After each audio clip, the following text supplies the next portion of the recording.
দুনিয়াতে চলতে গেলে দুঃখ কষ্ট হয় না? যারা ঈমান নিয়ে চলে ওদের দুঃখ কষ্ট বেশি হয়।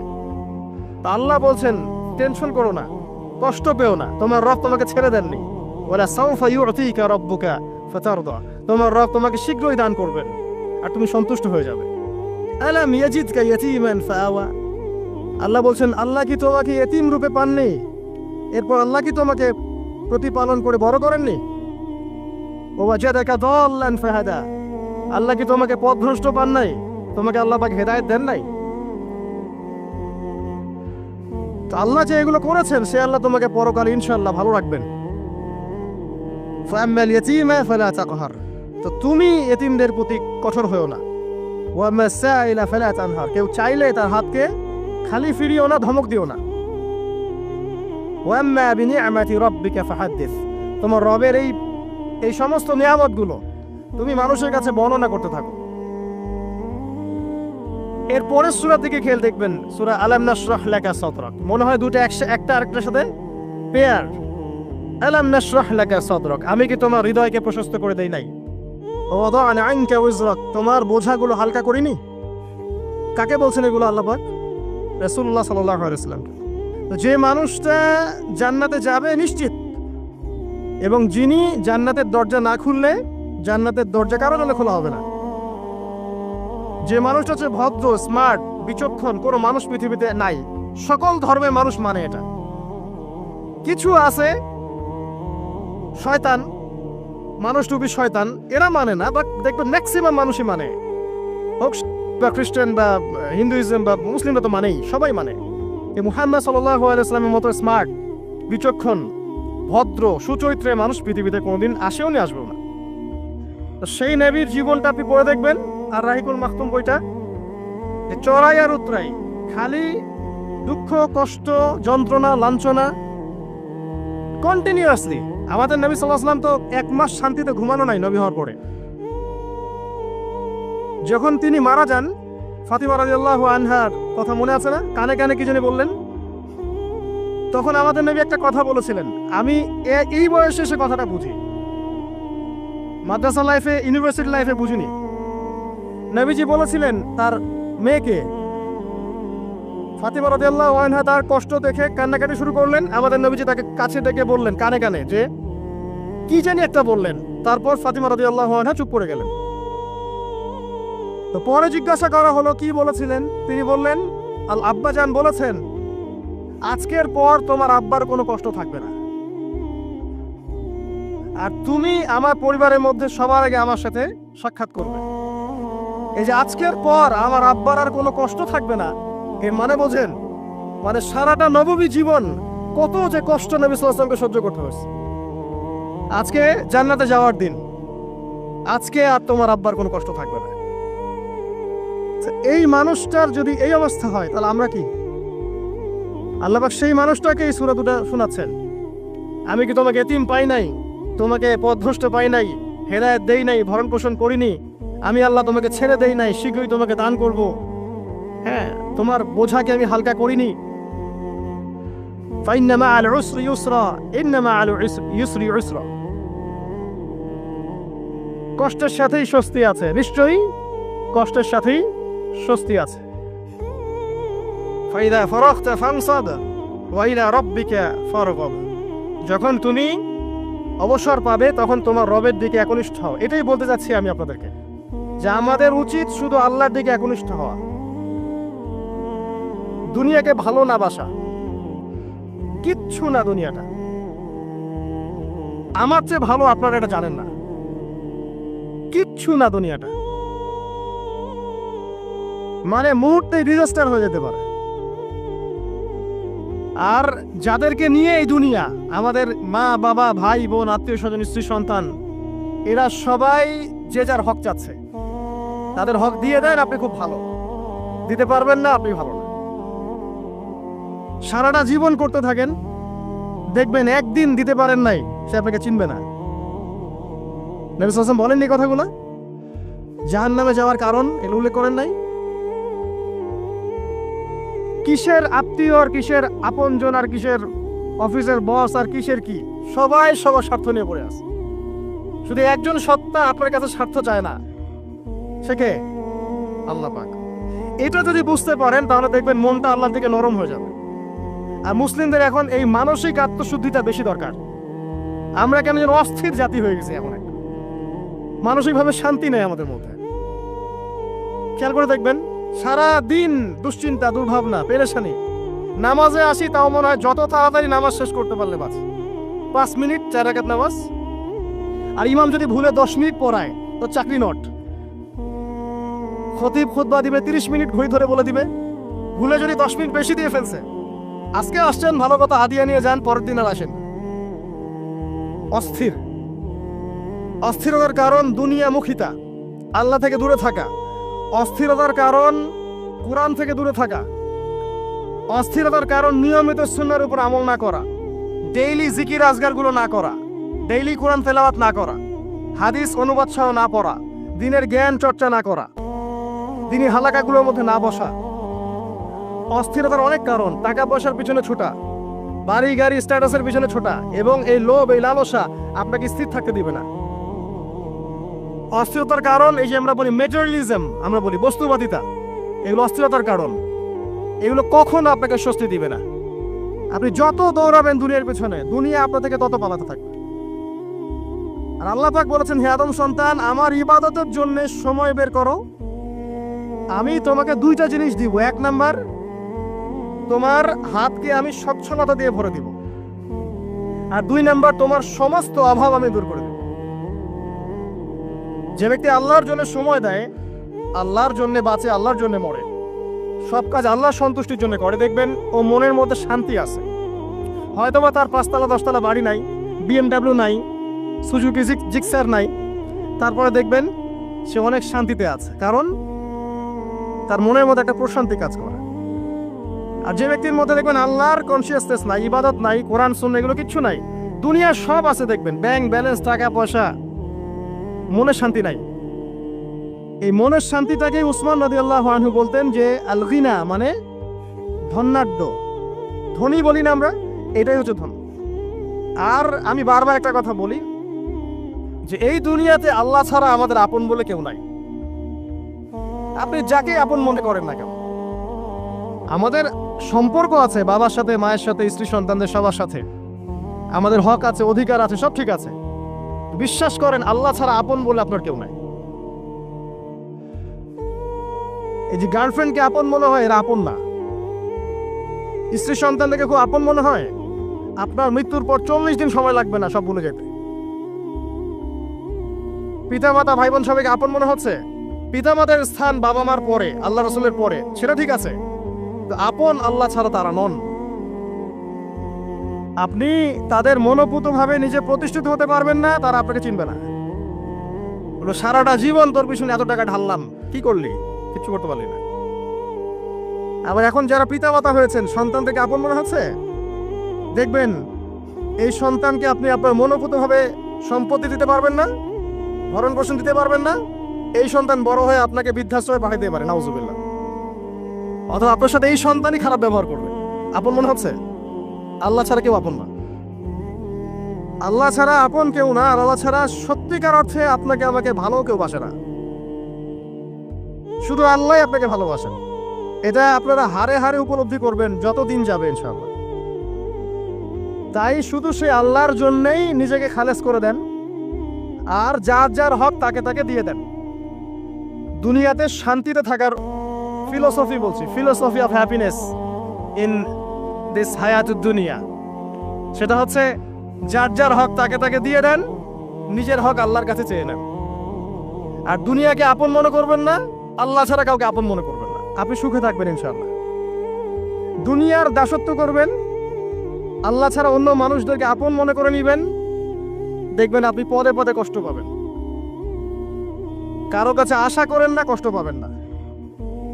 আমি এই প্রসঙ্গে কথাগুলো বললাম যে দুনিয়াকে আপন মনে করতে নাই, আর আল্লাহকে আপন মনে করতে হয়। আল্লাহকে আপন মনে করলে তখন আমার উপর কিছু দায়িত্ব চলে আসে।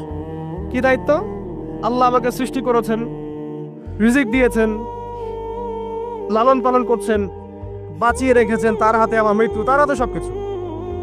তো এখন আল্লাহ পাকের জন্য নিজের জীবনটাকে খালেস করে নেওয়া, যেভাবে আল্লাহ পাক চলতে বলেছেন সেভাবে চলা, যেগুলোকে আল্লাহ পাক নিষেধ করেছেন বর্জন করা।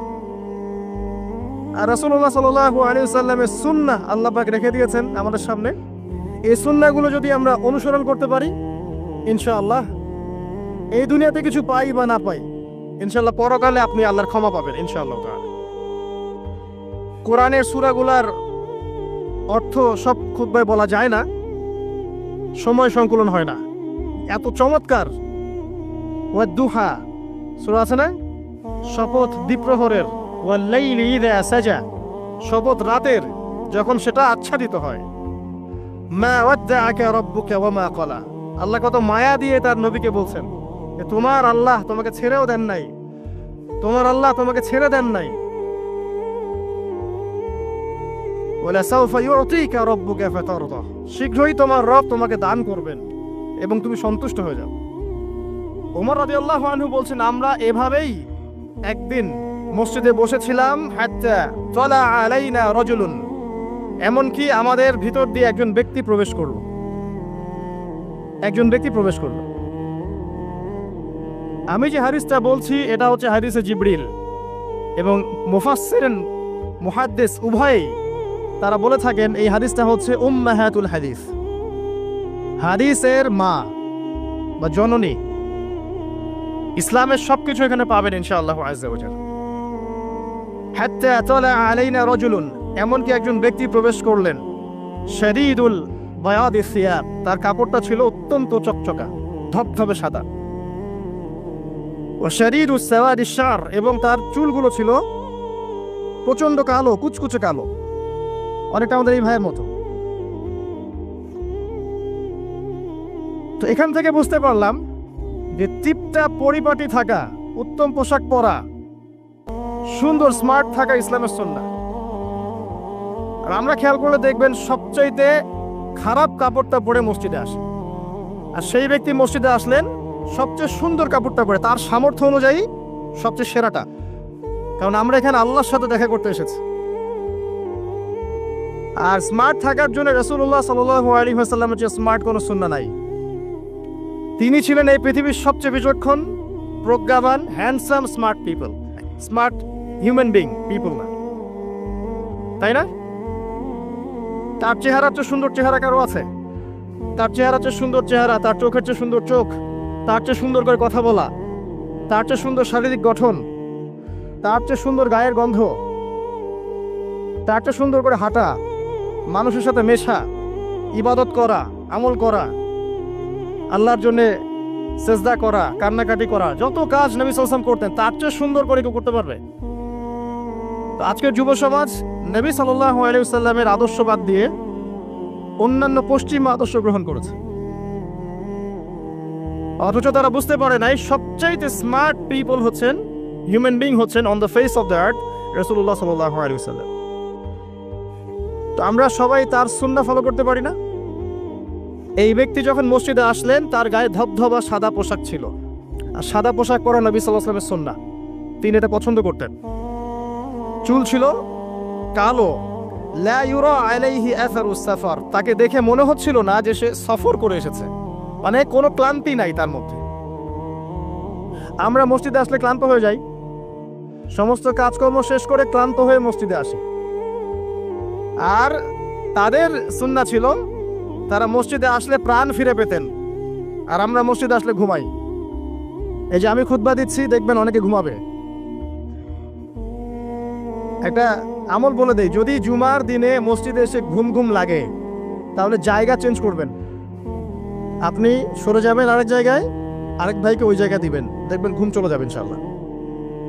আর একটা দোয়া পড়বেন, আউযু বিকালিমাতিল্লাহি তাম্মাতি মিন শাররি মা খালাক, এই দোয়াটা পড়বেন, আউযু বিকালিমাতিল্লাহি তাম্মাতি মিন শাররি মা খালাক।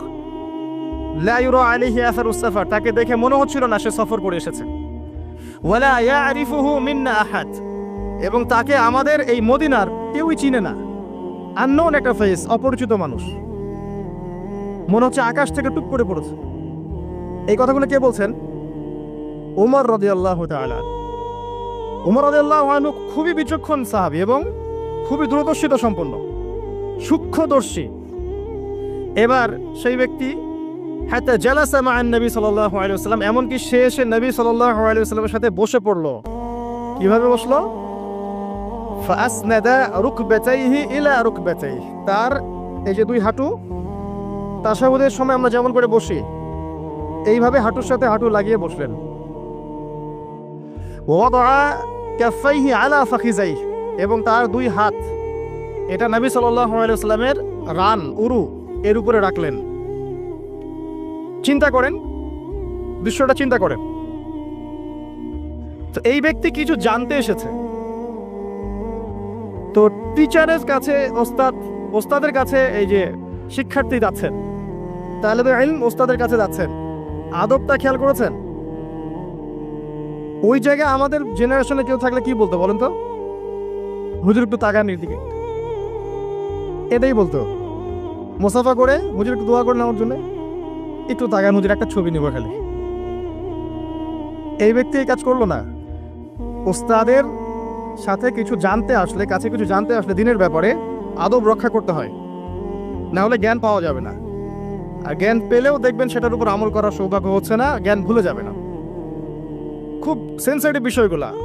আবু হানিফা রাহিমাহুল্লাহ যখন তার এই যে মজলিস বসাতেন, তখন বাছাই করে করে বসাতেন যে কাকে জ্ঞান বিতরণ করলে আমার কল্যাণ আছে। একটা হাদিস আছে, ফয়জুল কালাম বইয়ের মধ্যে পাবেন, যে আব্দুল্লাহ ইবনে মাসউদ রাদিয়াল্লাহু আনহু তিনি বর্ণনা করেছেন যে যদি আলেম ওলামায়ে কেরাম যদি সঠিক পাত্রে জ্ঞান বিতরণ করতেন, তাহলে ওলামায়ে কেরাম হতেন পৃথিবীর বুকে সবচেয়ে সম্মানিত এবং তারা নেতৃত্ব দিতেন। কিন্তু তারা ভুল পাত্রে জ্ঞান বিতরণ করেছে, দুনিয়াদারদের কাছে জ্ঞান বিতরণ করেছে। এই জন্য আল্লাহ পাক এই জমিনবাসীর কাছে তাদের মর্যাদা কমিয়ে দিয়েছে। তো সঠিক পাত্রে জ্ঞান বিতরণ, ওস্তাদের সাথে ছাত্রের যে আদব এটা রক্ষা করতে হবে, না হলে জ্ঞান অর্জন করা যায় না এবং জ্ঞান কাজেও আসবে না। এবার এই ব্যক্তি জিজ্ঞাসা করছেন, ফাকাল ইয়া মুহাম্মদ, হে মুহাম্মদ সাল্লাল্লাহু আলাইহি ওয়াসাল্লাম, আখবিরনি আনিল ইসলাম, আমাকে ইসলাম সম্পর্কে বলুন। নবী সাল্লাল্লাহু আলাইহি ওয়াসাল্লাম বলছেন, আল ইসলাম, ইসলাম হচ্ছে আন তাশহাদা আল লা ইলাহা ইল্লাল্লাহ, তুমি সাক্ষ্য দিবে যে আল্লাহ ছাড়া কোনো ইলাহ নেই, ওয়া আন্না মুহাম্মাদান রাসূলুল্লাহ, মুহাম্মদ সাল্লাল্লাহু আলাইহি ওয়াসাল্লাম আল্লাহর রাসূল। কোন বর্ণনায় এসেছে আল্লাহর বান্দা এবং রাসূল। তারপরে ওয়া আন তুকিমাস সালাহ, এবং তুমি সালাত কায়েম করবে, ওয়া আন তুতিয়াজ যাকাত, এবং যাকাত প্রদান করবে, ওয়া তাসুমা রমাদান, রমাদান মাসে সাওম পালন করবে, ওয়া তাহুজ্জাল বাইত ইন ইসতাতা'তা ইলাইহি সাবিলা, যদি সামর্থ্য হয় তাহলে আল্লাহর পথে হজ করবে। এই পাঁচটা হচ্ছে ইসলামের পিলার। আল্লাহ পাক সূরা আলে ইমরানে বলেছেন না, ইন্নাদ দীনা ইনদাল্লাহিল ইসলাম, আল্লাহর কাছে একমাত্র জীবন ব্যবস্থা গ্রহণীয় সেটা কি? ইসলাম। কবরে গেলে প্রশ্ন হবে মা দীনুক, দীনিয়াল ইসলাম। তো মাল ইসলাম, ইসলাম কি? এইটা হচ্ছে ইসলাম, ইসলামের সংজ্ঞা। পাঁচটা পিলার, এটা হচ্ছে ইসলাম। এটাকে স্বীকার করে নিলে একজন ব্যক্তি মুসলিম হয়, ঈমান নিয়ে আসলে মুমিন হয়, তাকওয়া অবলম্বন করলে মুত্তাকি হয়, আর হৃদয়ের মধ্যে কলবে ইহসান চলে আসলে মুহসিন হয়ে যায়। এটা সবচেয়ে বড় স্টেজ। তো এবার এই ব্যক্তি বলছেন সাদাত, আপনি সত্য বলেছেন। উমর রাদিয়াল্লাহু আনহু বলছেন ফাআজিবনা লাহু, আমরা অবাক হয়ে গেলাম। ইয়াসআলুহু ওয়া ইউসাদ্দিকুহু, এই ব্যক্তি নিজেই প্রশ্ন করলো, নিজেই আবার সত্যায়ন করলো। এটা কি হয় কখনো? কেউ যখন জানতে আসে কিছু টিচারের কাছে, সে কি সত্যায়ন করতে পারবে আপনার কথা ঠিক আছে এটা বলতে পারবে? তার মানে সে আগে থেকে উত্তর জানতো। উমর রাদিয়াল্লাহু আনহু কিন্তু এখন খুব কনসিয়াস এই ব্যক্তি কে আসলে। এইটুকু আমরা একটু আলোচনা করে নিই। নবী সাল্লাল্লাহু আলাইহি ওয়াসাল্লাম এখানে বলেছেন ইসলাম মানে হচ্ছে সাক্ষ্য দেয়া লা ইলাহা ইল্লাল্লাহ এবং মুহাম্মাদুর রাসূলুল্লাহ। এই তো এর মানে হচ্ছে, খুব সংক্ষিপ্ত আকারে বলছি, খুতবায় অনেক বড় বলার সময় থাকে না। এর মানে হচ্ছে আমাকে তাওহীদের উপর থাকতে হবে এবং শিরিক থেকে দূরে থাকতে হবে। আর মুহাম্মাদুর রাসূলুল্লাহ মানে হচ্ছে আপনাকে সুন্নাহর উপর থাকতে হবে, বেদাত থেকে দূরে থাকতে হবে। আবার বলছি, লা ইলাহা ইল্লাল্লাহ সাক্ষ্য দেওয়ার মানে হচ্ছে তাওহীদের উপর থাকতে হবে, শিরিক থেকে দূরে থাকতে হবে। আর মুহাম্মাদুর রাসূলুল্লাহ এই সাক্ষ্য দেওয়ার অর্থ হচ্ছে আমাকে নবীর সুন্নাহর উপর থাকতে হবে, বেদাত থেকে দূরে থাকতে হবে। তাওহীদ আপনারা জানেন, তাওহীদে রুবুবিয়্যাহ, তাওহীদে উলুহিয়্যাহ, একটা কি তাওহীদে আসমা ও সিফাত, মানে একমাত্র আল্লাহকেই সৃষ্টিকর্তা, পালনকর্তা, রিজিক দাতা, জীবন মৃত্যুর মালিক, বিধান দাতা, সন্তান দাতা, হায়াত মতের মালিক, সবকিছু কোথা থেকে হয়? আল্লাহ থেকে। এই কনসেপ্টের নাম হচ্ছে লা ইলাহা ইল্লাল্লাহ। আর যদি কেউ আল্লাহর সাথে শিরক করে, মানে কেউ মনে করে আল্লাহ ছাড়া কোনো সৃষ্টিকর্তা আছেন, বা আল্লাহ নাই, বা আল্লাহ আছেন আরো কেউ আছে, অথবা কেউ যদি আল্লাহ ছাড়া অন্য কারোর জন্য সিজদা করে, অন্য কারো কাছে দোয়া করে, অন্য কারো কাছে সন্তান চায়, অন্য কোথাও নজর করে, অন্য কোথাও মানত করে, আল্লাহ ছাড়া অন্য কারো নামে কসম করে, ঠিক আছে, তাকদীরকে অস্বীকার করে, দুনিয়ার জন্য দিনের জ্ঞান অর্জন করে, ঠিক আছে, তারপর আল্লাহ ছাড়া অন্য কারো কাছে সন্তান চায়, এরকম অনেক বিষয় আছে। এই কাজগুলোতে কেউ যদি লিপ্ত হয় তাহলে সে কি করবে? শিরক করবে। তো এই হলো সংক্ষিপ্ত আকারে বললাম, আপনার তাওহীদ এর উপর থাকতে হবে, লা ইলাহা ইল্লাল্লাহ, তখন শিরক করা যাবে না। তাওহীদে থাকলে জান্নাত, আর শিরকে থাকলে বিনা হিসেবে জাহান্নাম। কারণ নবী আল্লাহ রাব্বুল আলামিন সূরা নিসার মধ্যে বলেছেন, ইন্নাল্লাহা লা ইয়াগফিরু আন ইউশরাকা বিহি, আল্লাহ পাক শিরক করার গুনাহ মাফ করেন না, ওয়া ইয়াগফিরু মা দুনা যালিকা লিমান ইয়াশা, এছাড়া অন্য যে কোনো গুনাহ আল্লাহ পাক যাকে ইচ্ছা মাফ করে দিবেন। কিন্তু শিরক করার পরে বিনা তওবায় যদি মারা যায়, এই গুনাহ মাফ হবে না। এই জন্য শিরক থেকে সর্বোচ্চ সতর্ক থাকতে হবে। আরেকটা বিষয় কি, মুহাম্মদুর রাসূলুল্লাহ, যখন মুহাম্মদুর রাসূলুল্লাহ বলেছি, তার মানে আমার নিজের ইচ্ছায় ইসলামের মধ্যে কোনো আমল করার ইখতিয়ার নাই। আমি চাইলেই নামাজ পড়তে পারবো না, চাইলেই রোজা রাখতে পারবো না, চাইলেই হজ করতে পারবো না, যাকাত দিতে পারবো না, আমি কিছুই করতে পারবো না ইসলামের মধ্যে। যেটাই করব সেটা রাসূল সাল্লাল্লাহু আলাইহি ওয়াসাল্লাম, সাহাবায়ে কেরাম তাদের থেকে প্রমাণিত থাকতে হবে। মানে আমি এই জুমার নামাজ 3 রাকাত পড়তে পারবো না, পারবো? যদি বলি নামাজ তো খুব ভালো কাজ, 2-এর জায়গায় 3 পড়লে সমস্যা কি? নামাজ বাতিল হয়ে যাবে। কারণ নবী সাল্লাল্লাহু আলাইহি ওয়াসাল্লাম 2 রাকাত পড়েছেন, আপনাকে 2 রাকাতই পড়তে হবে। আবার যদি বলি 1 রাকাত পড়বো, হবে? মুহাম্মদুর রাসূলুল্লাহ মানে প্রতিটা আমল নবী সাল্লাল্লাহু আলাইহি ওয়াসাল্লাম যেভাবে করেছেন সেইভাবে করা। তার কথার সাথে তার কাজের সাথে যদি কারো কথা কাজ মিলে যায়, সেটা গ্রহণ করতে কোনো সমস্যা নাই। কিন্তু তার কথার সাথে তার কাজের সাথে যার কথাই মিলবে না, সেটা গ্রহণ না করাই আপনার উপর ওয়াজিব। এক কথায় আমাদের ইবাদত বন্দেগী করার, দিনের পথে চলার একমাত্র আদর্শ মানদণ্ডকে মুহাম্মদ সাল্লাল্লাহু আলাইহি ওয়াসাল্লাম, এটাই হচ্ছে মুহাম্মদুর রাসূলুল্লাহ। এরপরে বলেছেন ওয়া আন তুকিমাস সালাহ, সালাত কায়েম করতে। সালাত কায়েম মানে খুব শর্টকাটে বলছি, আল্লাহ যেন সবাইকে তৌফিক দেন, আমাকে সহ আপনাদের সবাইকে 5 ওয়াক্ত সালাত জামাতে পড়ার চেষ্টা করতে হবে। যদি মিস হয়ে যায়, যখন ঘুম থেকে উঠবেন পড়ে নেবেন। সফরে আছেন, জমা করে নেন, কসর করে নেন। বা আপনি ভুলে গেছেন, যখনই মনে পড়বে তখনই পড়তে হবে, পড়তেই হবে। বা অ্যাটলিস্ট আপনি কোনো কারণে আসতেই পারছেন না, কোনো সমস্যা আছে, বাসায় অ্যাটলিস্ট জামাত করে পড়ে নেন, নামাজ মিস দেওয়া যাবে না। আমাদের দেশে মুসলিমদেরকে নিয়ে বড় বড় কথা বলার সময় নাই এটা এখন, কারণ আমাদের দেশে মুসলিমদের মধ্যে 90% নামাজ পড়ে না। 5 ওয়াক্ত নামাজ জামাতে পড়েন না 90% মুসলিম। অতএব বেনামাজি মুসলিমদেরকে নিয়ে আপনি খেলাফত কায়েম করবেন নাকি? তো বেসিক কাজগুলো আগে বেশি ইম্পর্টেন্ট। এছাড়া একটা বিষয় আছে, নামাজ সঠিক ওয়াক্তে পড়া। অনেক সময় দেখা যায় ওয়াক্ত চলেই যাচ্ছে, নামাজের কোনো হুঁশ নাই। আল্লাহ পাক হেফাজত করুন আমাদেরকে, সঠিক ওয়াক্তে নামাজ পড়া এবং রাসূলুল্লাহ সাল্লাল্লাহু আলাইহি ওয়াসাল্লামের সুন্নাহ মতো নামাজ পড়া। 3G 4G নামাজ চলবে না। 5 মিনিটে 4 রাকাত নামাজ শেষ, এটা রাসূলের সুন্নাহ ছিল না। কিন্তু একটা বিষয় হচ্ছে জায়েজ হয়ে যাবে, একটা হচ্ছে সুন্নাহ, দুটোর মধ্যে অনেক পার্থক্য আছে।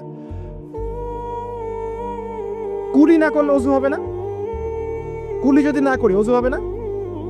ওযুর ফরজের মধ্যে কুলি আছে, কুলি না করলে ওযু হয়ে যায়, কিন্তু সুন্নাহ মতো ওযু হবে না, হবে? একটা জিনিস হচ্ছে জায়েজ, একটা হচ্ছে সুন্নাহ। আপনি কোনটা নেবেন? সুন্নাহ। মুহাম্মদুর রাসূলুল্লাহ কে বলেছে? আমরাই তো বলেছি। অতএব প্রত্যেকটা কাজ তার সুন্নাহ মতো হতে হবে। তিনি নামাজ পড়তেন ধীর স্থির ভাবে, তাই না? তাড়াহুড়া করে, ধীর স্থির ভাবে, সূরা কেরাত ঠিক মতো করে, রুকু সাজদা সুন্দর মতো করে, খুশু হুজুর সাথে বিনয়ের সাথে এভাবে সালাত পড়ার পরেই দেখবেন এই জাতি সফলতা অর্জন করছে, তার আগে হবে না।